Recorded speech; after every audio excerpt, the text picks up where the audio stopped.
ప్రభుత్వ ఆసుపత్రిని ఆకస్మికంగా తనిఖీ చేశారు సిఎస్ రామకృష్ణారావు. ఆసుపత్రికి రోజువారీగా వస్తున్న వివరాలను, ఆసుపత్రిలో నిర్వహిస్తున్న ప్రసవాల సంఖ్యపై ప్రధాన కార్యదర్శి వైద్యాధికారులను అడిగి తెలుసుకున్నారు.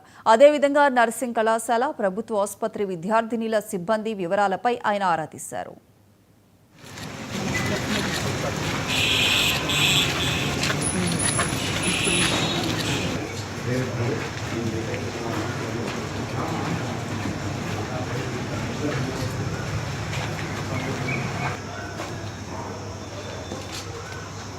మరి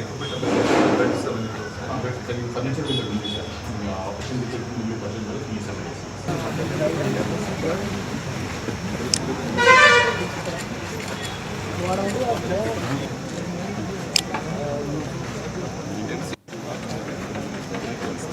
అప్గ్రేడెడ్